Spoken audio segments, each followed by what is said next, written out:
ನಮಸ್ಕಾರ ಪ್ರಿಯ ವಿದ್ಯಾರ್ಥಿಗಳೇ.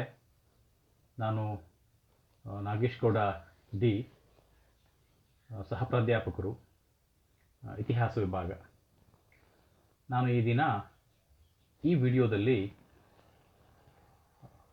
BA 3ನೇ ಸೆಮಿಸ್ಟರ್ನ ವಿದ್ಯಾರ್ಥಿಗಳಿಗೆ ನಿಗದಿಪಡಿಸಿರುವ ದಕ್ಕನ್ನಲ್ಲಿ ಆಂಗ್ಲೋ ಫ್ರೆಂಚರ ಹೋರಾಟಗಳು ಈ ವಿಷಯದ ಕೊನೆಯ ಘಟ್ಟ, ಅದು ಆಂಗ್ಲರ ಯಶಸ್ಸಿಗೆ ಮತ್ತು ಫ್ರೆಂಚರ ಸೋಲಿಗೆ ಕಾರಣವಾದ ಅಂಶಗಳನ್ನು ನಿಮ್ಮೊಂದಿಗೆ ಹಂಚಿಕೊಳ್ತಾ ಇದ್ದೇನೆ. ನಾವೀಗಾಗಲೇ ಕರ್ನಾಟಕ ಯುದ್ಧಗಳ ಬಗ್ಗೆ ಮಾಹಿತಿಯನ್ನು ಪಡ್ಕೊಂಡಿದ್ದೇವೆ. ವ್ಯಾಪಾರಕ್ಕಾಗಿ ಬಂದಂತಹ ಯುರೋಪಿಯನ್ ಕಂಪನಿಗಳು ಮುಘಲ್ ಕೇಂದ್ರ ಪ್ರಭುತ್ವ ದುರ್ಬಲವಾದದ್ದರ ಲಾಭ ಪಡೆದು ದಕ್ಕನ್ನಲ್ಲಿ ರಾಜ್ಯ ಸ್ಥಾಪನೆಗಾಗಿ, ವ್ಯಾಪಾರದ ಏಕಸ್ವಾಮ್ಯಕ್ಕಾಗಿ ಮುಖಾಮುಖಿಯಾಗಿ ಹೋರಾಟ ನಡೆಸಿದ ಸಂಗತಿಯನ್ನು ನಾವು ತಿಳ್ಕೊಂಡಿದ್ದೇವೆ.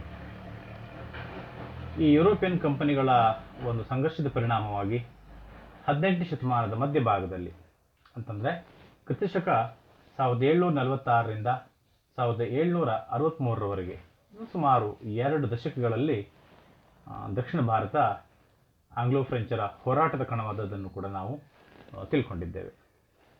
ಮೊದಲ ಕರ್ನಾಟಕ ಯುದ್ಧದಲ್ಲಿ ಡೂಪ್ಲೆ ನಾಯಕತ್ವದಲ್ಲಿ ಫ್ರೆಂಚರು ಬ್ರಿಟಿಷರ ಮೇಲೆ ಮೇಲ್ಗೈ ಸಾಧಿಸಿದ್ದನ್ನು ನಾವು ತಿಳ್ಕೊಂಡ್ವಿ. ಆದರೆ ಎರಡನೇ ಕರ್ನಾಟಕ ಯುದ್ಧದಲ್ಲಿ ಆರ್ಕಾಟ್ನ ಮುತ್ತಿಗೆಯ ನಂತರ ಇಂಗ್ಲೀಷರು ಕರ್ನಾಟಕನಲ್ಲಿ ಮೇಲ್ಗೈ ಸಾಧಿಸಿದ್ದನ್ನು ನಾವು ಅರ್ಥ ಮಾಡ್ಕೊಂಡ್ವಿ.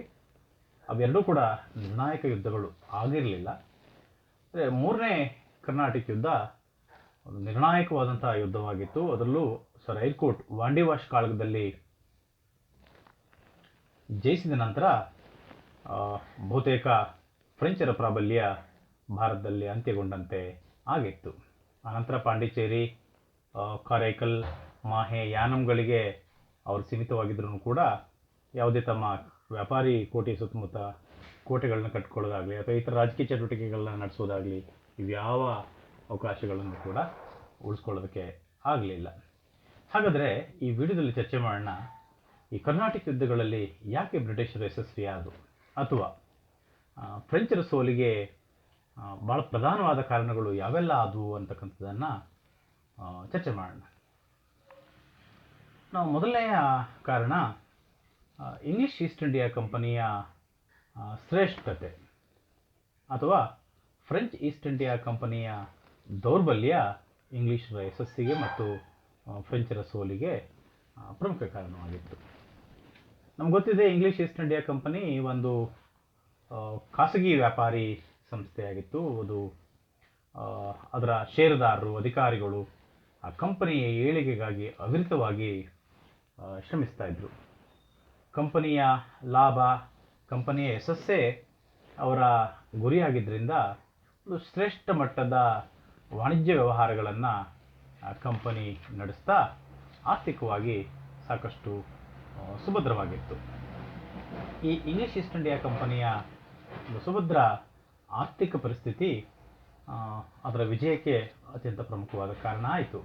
ಹಾಗೆ ನೋಡಿದರೆ ಬ್ರಿಟಿಷ್ ಈಸ್ಟ್ ಇಂಡಿಯಾ ಕಂಪನಿಯ ಆಡಳಿತ ಮತ್ತು ಸೈನಿಕ ವ್ಯವಸ್ಥೆ ಅಷ್ಟೇನು ಸಮರ್ಪಕವಾಗಿರದಿದ್ದರೂ ಕೂಡ ಅದರ ವ್ಯಾಪಾರ ಮಾತ್ರ ಅತ್ಯುತ್ತಮವಾಗಿತ್ತು. ಕಂಪನಿ ಎಂದೂ ಕೂಡ ತನ್ನ ವ್ಯಾಪಾರ ಹಿತಾಸಕ್ತಿಯನ್ನು ಅದು ನಿರ್ಲಕ್ಷಿಸದೇ ಇದ್ದದ್ದು ಅದರ ಗೆಲುವಿಗೆ ಬಹಳ ಮುಖ್ಯವಾದ ಕಾರಣವಾಗಿತ್ತು. ಇಂಗ್ಲಿಷ್ ಈಸ್ಟ್ ಇಂಡಿಯಾ ಕಂಪನಿಗೆ ಹೋಲಿಕೆ ಮಾಡಿದರೆ ಫ್ರೆಂಚ್ ಈಸ್ಟ್ ಇಂಡಿಯಾ ಕಂಪನಿ ತುಂಬ ವ್ಯತಿರಿಕ್ತವಾಗಿ ಕಾಣುತ್ತೆ. ಇಂಗ್ಲಿಷ್ ಈಸ್ಟ್ ಇಂಡಿಯಾ ಕಂಪನಿ ಒಂದು ಖಾಸಗಿ ಒಡೆತನದ ಸಂಸ್ಥೆ ಆದರೆ ಫ್ರೆಂಚ್ ಈಸ್ಟ್ ಇಂಡಿಯಾ ಕಂಪನಿ ಒಂದು ಸರ್ಕಾರಿ ಒಡೆತನದ ಸಂಸ್ಥೆ ಆಗಿತ್ತು, ಸರ್ಕಾರದ ಒಂದು ಇಲಾಖೆಯಾಗಿತ್ತು. ಈ ಫ್ರೆಂಚ್ ಈಸ್ಟ್ ಇಂಡಿಯಾ ಕಂಪನಿಯ ಸೋಲು ಗೆಲುವುಗಳೆಲ್ಲ ಫ್ರೆಂಚ್ ಸರ್ಕಾರದ ನೀತಿಯನ್ನು ಅವಲಂಬಿಸಿತ್ತು.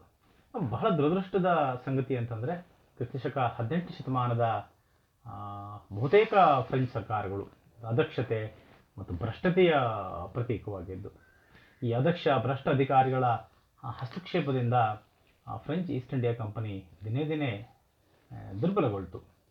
ಫ್ರೆಂಚ್ ಸರ್ಕಾರ ಕಂಪನಿಯ ವ್ಯಾಪಾರ ವಾಣಿಜ್ಯ ಹಿತಾಸಕ್ತಿಯನ್ನು ರಕ್ಷಣೆ ಮಾಡಬೇಕಿತ್ತು. ಆದರೆ ಆ ಇದರಲ್ಲಿ ಅದು ವಿಫಲವಾಯಿತು. ಫ್ರೆಂಚ್ ಈಸ್ಟ್ ಇಂಡಿಯಾ ಕಂಪನಿ ನೆರವು ಬಯಸಿದಾಗ ಅದು ಸೂಕ್ತ ಆರ್ಥಿಕ ನೆರವನ್ನು ನೀಡುವಲ್ಲೂ ಕೂಡ ಫ್ರೆಂಚ್ ಸರ್ಕಾರ ಸಮರ್ಥವಾಗಲಿಲ್ಲ. ಈ ಫ್ರೆಂಚ್ ಈಸ್ಟ್ ಇಂಡಿಯಾ ಕಂಪನಿಯ ಆರ್ಥಿಕ ದುಸ್ಥಿತಿ ಫ್ರೆಂಚರ ಸೋಲಿಗೆ ಒಂದು ಪ್ರಮುಖ ಕಾರಣವಾಗಿತ್ತು. ಕ್ರಿಸ್ತಶಕ 1731-38 ನಡುವೆ ಫ್ರೆಂಚ್ ಈಸ್ಟ್ ಇಂಡಿಯಾ ಕಂಪನಿಯ ಆರ್ಥಿಕ ಪರಿಸ್ಥಿತಿ ಚೆನ್ನಾಗಿತ್ತು. ಆದರೆ ಆನಂತರ ಅವರು ಭಾರತದಲ್ಲಿ ಫ್ರೆಂಚು ಸಾಮ್ರಾಜ್ಯ ಸ್ಥಾಪನೆಗೆ ಇಳ್ಕೊಂಡು ರಾಜಕೀಯ ಚಟುವಟಿಕೆಗಳಲ್ಲಿ ಹೆಚ್ಚೆಚ್ಚು ನಿರತರಾದ್ರಿಂದ ಒಂದು ಆರ್ಥಿಕ ಸಂಕಷ್ಟವನ್ನು ಫ್ರೆಂಚ್ ಈಸ್ಟ್ ಇಂಡಿಯಾ ಕಂಪನಿ ಎದುರಿಸಬೇಕಾಗಿ ಬಂತು. ಯಾಕೆ ಕೇಳಿದರೆ ಅದು ವ್ಯಾಪಾರವನ್ನು ನಿರ್ಲಕ್ಷಿಸಿತ್ತು. ಇಂಥದ್ದೊಂದು ಆರ್ಥಿಕ ಮುಗ್ಗಟ್ಟು ಅವರನ್ನು ಕಾಡಿತು. ಉದಾಹರಣೆಗೆ ಕೌಂಡಿ ಲಾಲಿ ಕರ್ನಾಟಕದಲ್ಲಿ ಯುದ್ಧ ಮಾಡುವಾಗ ಸೈನಿಕರಿಗೂ ವೇತನ ನೀಡೋದಕ್ಕೆ ಹಣ ಇರಲಿಲ್ಲ.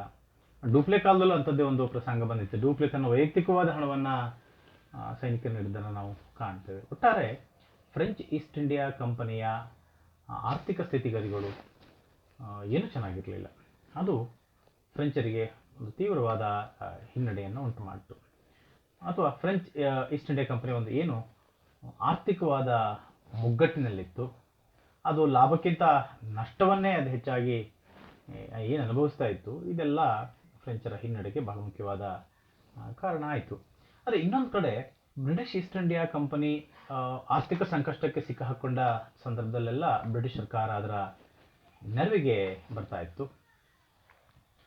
ಡೂಪ್ಲೆ ವಾಣಿಜ್ಯವನ್ನು ಮರೆತು ರಾಜ್ಯ ಕಟ್ಟುವ ಕಾರ್ಯಕ್ಕೆ ಕೈ ಹಾಕಿದರೆ ಇಂಗ್ಲಿಷ್ ಈಸ್ಟ್ ಇಂಡಿಯಾ ಕಂಪನಿ ತನ್ನ ವಾಣಿಜ್ಯ ಹಿತಾಸಕ್ತಿಯನ್ನು ಯಾವತ್ತೂ ಕೂಡ ಮರೀಲಿಲ್ಲ. ಅದು ಕೂಡ ಅವರ ಯಶಸ್ಸಿಗೆ, ಫ್ರೆಂಚರ ಸೋಲಿಗೆ ಕಾರಣ ಆಯಿತು. ಅದರಿಂದಲೇ P.E. ರಾಬರ್ಟ್ಸ್ ಅನ್ನುವ ಚಿತ್ರಕಾರ ಹೇಳ್ತಾನೆ, ಫ್ರಾನ್ಸ್ ವಾಣಿಜ್ಯ ಹಿತಾಸಕ್ತಿಯನ್ನು ಮರೆತು ದಕ್ಷಿಣ ಭಾರತದ ಸಾರ್ವಭೌಮತ್ವಕ್ಕಾಗಿ ಮಿಲಿಟರಿ ಶಕ್ತಿಯನ್ನು ಪ್ರಯೋಗ ಮಾಡಿ ತನ್ನ ಉದ್ದೇಶ ಸಾಧಿಸುವಲ್ಲಿ ವಿಫಲವಾಯಿತು ಅಂತ ಹೇಳ್ತಾನೆ. ಆ ಮಾತು ಫ್ರೆಂಚರಿಗೆ ಸೂಕ್ತವಾಗಿ ಅನ್ವಯ ಆಗುತ್ತೆ. ಇನ್ನು ಎರಡನೆಯ ಕಾರಣ ಅಂತಂದರೆ ದಕ್ಕನ್ನಲ್ಲಿ ಕರ್ನಾಟಿಕ್ ಯುದ್ಧಗಳು ನಡೆಯುವ ವೇಳೆಗೆ ಯುರೋಪ್ನಲ್ಲಿ ಫ್ರಾನ್ಸು ತನ್ನ ಸಹಜವಾದ ಗಡಿಗಳನ್ನು ರಕ್ಷಿಸಬೇಕು ಅನ್ನೋ ಕಾರಣಕ್ಕಾಗಿ ತನ್ನ ನೆರೆಹೊರೆಯ ದೇಶಗಳ ಜೊತೆಗೆ ಯುದ್ಧ ನಿರತವಾಗಿದ್ದರಿಂದ ಭಾರತದಲ್ಲಿ ತನ್ನ ಹಿತಾಸಕ್ತಿಯನ್ನು ಕಾಪಾಡಿಕೊಳ್ಳೋದಕ್ಕೆ ಆಗಲಿಲ್ಲ. ಆಮೇಲೆ ಫ್ರೆಂಚ್ ಸರ್ಕಾರಕ್ಕೆ ಅಮೆರಿಕದಲ್ಲಿ ವಸಾಹತು ಸಾಮ್ರಾಜ್ಯ ಸ್ಥಾಪನೆ ಮಾಡುವ ಉದ್ದೇಶ ಬಹಳವಾಗಿತ್ತು. ಆದ್ದರಿಂದ ಅವರು ಭಾರತದ ಕಡೆಗೆ ಅಷ್ಟು ಆಸಕ್ತಿಯನ್ನು ತೋರಿಸಲಿಲ್ಲ.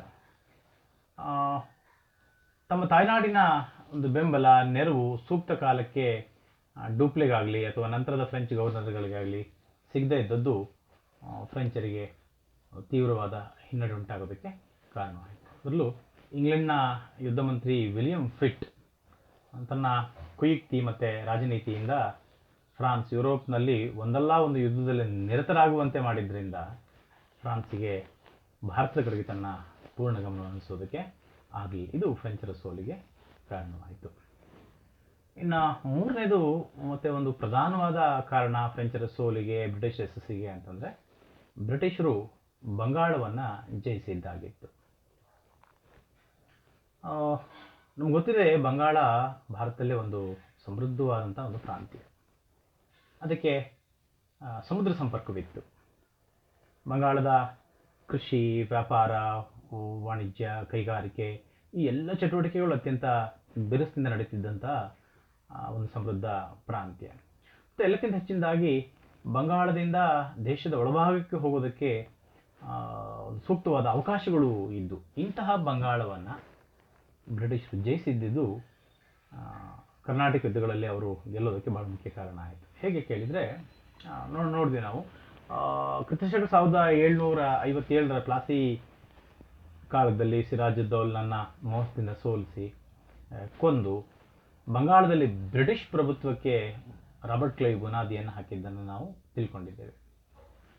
ಈ ಬಂಗಾಳವನ್ನು ಬ್ರಿಟಿಷರು ಜಯಿಸಿದ್ದು ಭಾರತದಲ್ಲಿ ಬ್ರಿಟಿಷರ ಅದೃಷ್ಟವನ್ನೇ ಬದಲಾಯಿಸಿದೆ. ಯಾಕೆ ಕೇಳಿದರೆ ಶ್ರೀಮಂತ ನಾಡಾದ ಬಂಗಾಳದಿಂದ ಸೈನ್ಯ, ಸಂಪತ್ತು, ಸಾಧನಗಳನ್ನು ಇಂಗ್ಲಿಷರು ಕರ್ನಾಟಕಕ್ಕೆ ರವಾನಿಸಿ ಫ್ರೆಂಚರ ಮೇಲೆ ಒಂದು ಸ್ಪಷ್ಟವಾದ ವಿಜಯವನ್ನು ಪಡೆಯುವಲ್ಲಿ ಯಶಸ್ವಿಯಾದರು.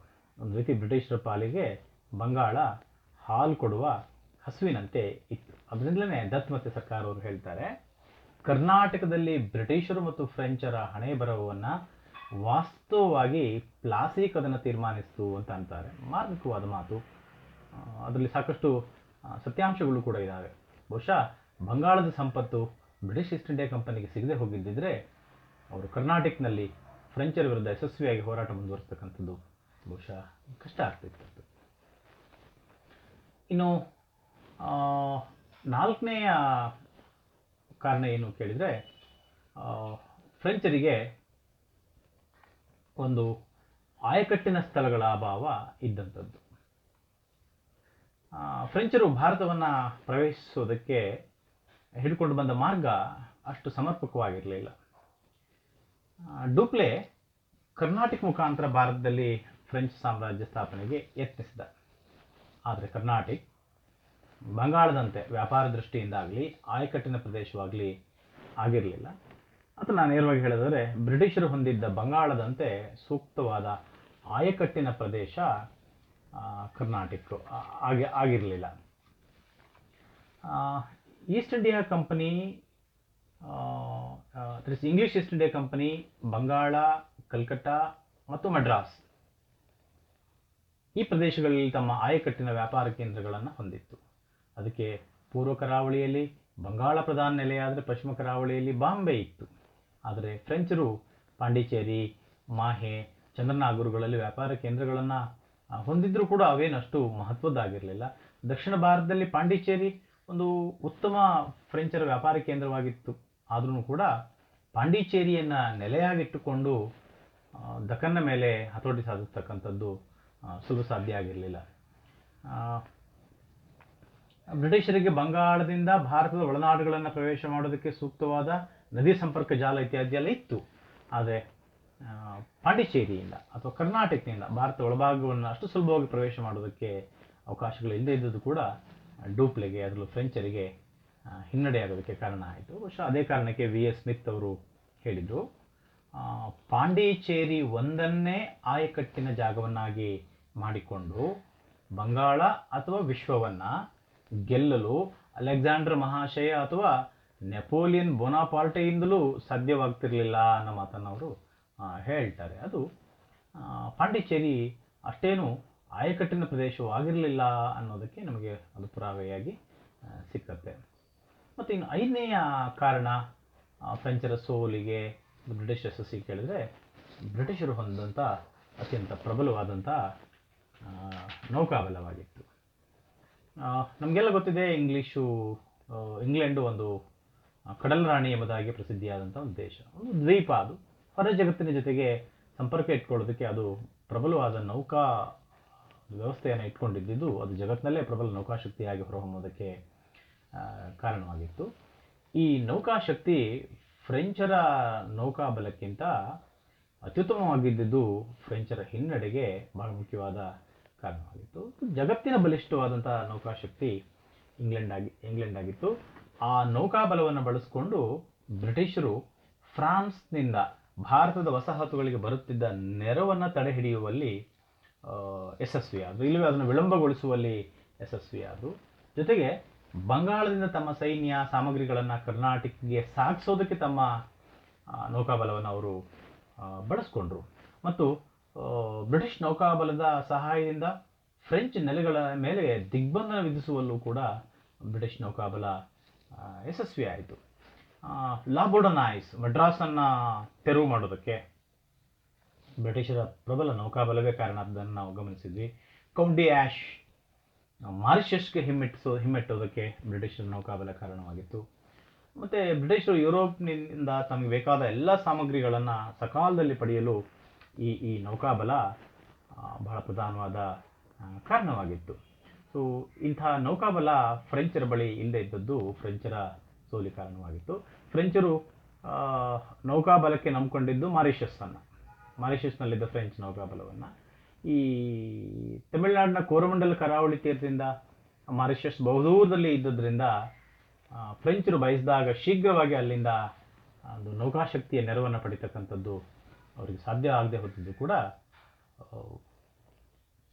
ಫ್ರೆಂಚರ ಸೋಲಿಗೆ ಕಾರಣವಾಯಿತು. ಇನ್ನು ಇನ್ನೊಂದು ಅತ್ಯಂತ ಪ್ರಮುಖವಾದ ಕಾರಣ ಫ್ರೆಂಚರ ಸೋಲಿಗೆ ಕೇಳಿದ್ರೆ, ಫ್ರೆಂಚ್ ಅಧಿಕಾರಿಗಳ ನಡುವಣ ಅಂತಃಕಲಹ. ಅವರುಗಳ ನಡುವೆ ಯಾವುದೇ ಒಂದು ಒಗ್ಗಟ್ಟಾಗಲಿ ಐಕ್ಯಮತ್ಯವಾಗಲಿ ಇಲ್ಲದೆ ಇದ್ದದ್ದು, ಅವರೊಳಗಡೆ ಇದ್ದ ಪರಸ್ಪರವಾದ ಒಳಜಗಳಗಳು, ಅಂತಃಕಲಹಗಳು, ಅವರಲ್ಲಿದ್ದಂಥ ಅದಕ್ಷತೆ ಮತ್ತು ಭ್ರಷ್ಟಾಚಾರ, ಇವು ಭಾರತದಲ್ಲಿ ಫ್ರೆಂಚರು ಹಿನ್ನಡೆ ಕಾಣೋದಕ್ಕೆ ಪ್ರಮುಖ ಕಾರಣವಾಯಿತು. ಈ ಫ್ರೆಂಚ್ ನಾಯಕರುಗಳಲ್ಲಿ ಒಂದು ಶಿಸ್ತು, ಒಂದು ಸಂಘಟನೆ, ಒಂದು ಹೊಂದಾಣಿಕೆ, ಇದರ ಕೊರತೆ ಇದ್ದದ್ದನ್ನು ನಾವು ಕರ್ನಾಟಕ ಯುದ್ಧದ ಉದ್ದಕ್ಕೂ ಕೂಡ ಕಾಣ್ತೇವೆ. ಉದಾಹರಣೆಗೆ ಪ್ರಥಮ ಕರ್ನಾಟಕ ಯುದ್ಧದಲ್ಲಿ ಲಾ ಬೋರ್ಡನಾಯ್ಸ್ ಮೆಡ್ರಾಸನ್ನು ಜಯಿಸಿದ ಮೇಲೆ ಡೂಪ್ಲೆ ಮತ್ತು ಅವನ ನಡುವೆ ಸೃಷ್ಟಿಯಾದ ಭಿನ್ನಾಭಿಪ್ರಾಯಗಳನ್ನು ನಾವು ತಿಳ್ಕೊಂಡಿದ್ದೇವೆ.